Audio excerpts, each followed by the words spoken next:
Happy New Year, guys. This is December 31st, 2017, the last day of 2017, one of the worst years in human history. But anyways, let's get right into the news.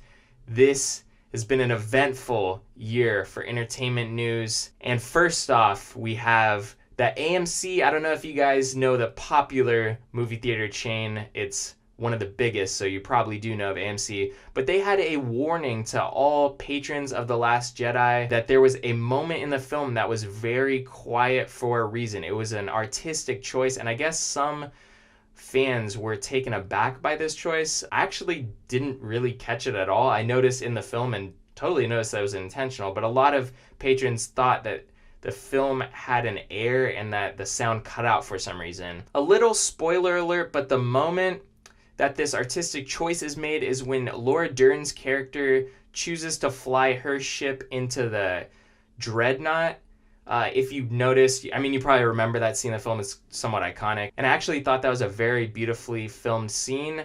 The sound cuts out. It's a total artistic choice. I thought it actually added a lot to it. The only thing that I disliked was the audience in my film was like, oh, like everyone thought that, like, because there was no sound, that was a moment for them to say something. Like, I understand a couple gasps or something like that, but to make like a comment seems kind of unnecessary to me. But that's just me. Yeah, I guess AMC thought that they need to warn movie theater goers, but I don't understand why. And actually, news that just came in, I guess they took away the warning. It was usually plastered on the walls of the theater that Star Wars The Last Jedi patrons were going to, and now they've realized that they don't need to put in there because it's kind of common knowledge. People that are going to the theater now to see The Last Jedi, it's turned into like repeat viewing, so most everyone knows that this moment is there. Next up on the news, we have that Denis Villeneuve's Cleopatra is going to be a remake, his newest film. If you don't know Denis Villeneuve, you probably remember his name from Blade Runner 2049. He's the director of that, and also The Arrival, last year's original sci-fi drama. Well, anyways, his new film Cleopatra is set at Sony and is going to be, it's being described as a political thriller. I find this very interesting. The original Cleopatra, I think this is it's safe to say it's a remake, but the original is a 3-hour Oscar masterpiece. So it's kind of interesting that they're taking a new age political thriller style story to the story of Cleopatra. I'm definitely interested. I wouldn't normally be interested in a Cleopatra movie, but I'm interested just at the name of Denis Villeneuve. I'm a huge fan of all of his films, so I'm looking forward to this one.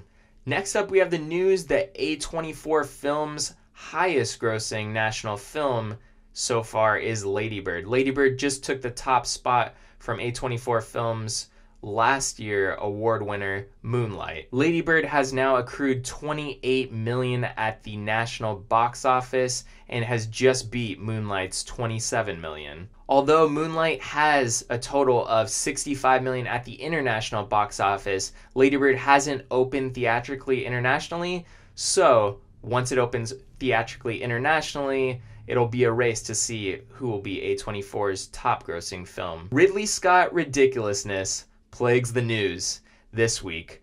Earlier in the year, we had a story about Ridley Scott visiting the set of Denis Villeneuve's Blade Runner 2049 and apparently getting kicked off the set by Denis for just distracting the crew, giving way too much creative input in a film that wasn't necessarily his. So Denis kicked him off the set. Honestly, in my opinion, I'm all on board with that. I think it would be a little too confusing if someone showing up on the day of the set telling everyone, oh, this is how it should be done. I understand that he did direct the first Blade Runner, but it's not like they're remaking that Blade Runner, so there's no reason for his creative input. At the script level, it would make sense if he gave his creative input there. On the day of the shoot, him showing up and giving notes like to people that are trying to do their job and listen to the director, it just seems insanely distracting. So it's kind of funny that he would do that. I'm sure he wouldn't like anyone doing that on his set. Latest update on this story, Ridley Scott has said that Blade Runner 2049 was a huge upset at the box office and a total box office failure. It's funny that he said this. He said it's way too long, and that's easily the reason why. Blade Runner 2049 didn't make a ton of money at the box office, and I understand that this might lead it to a cult success. At least that's where I'm placing my bets. I feel like that this film is going to be a huge cult success and make its money back at the home theatrical market, even though that is a small slice of the pie. Not only did Ridley Scott say that Blade Runner 2049 was a huge failure, but he actually had a huge place in the writing of the script. And he's saying that a lot of the script lends itself to his creative ideas. He sat with writers and discussed where the story could go, but he wasn't credited for writing the script because he didn't actually, I guess, put a pen to paper, he's saying.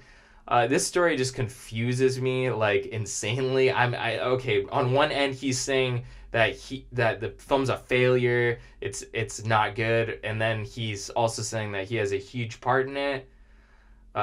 But then is he a part of the huge failure? I'm so confused. Anyways, I don't think Blade Runner is a huge failure, so I don't know if Ridley Scott's to blame for that or not. That's it for this week, guys. Tune in next week to Ridley Scott's Ridiculousness and find out what happens in the riddle of Ridley Scott. And that's it for the news. Next week, we'll be talking all the news for January 1st through January 7th, and I'll see you guys then.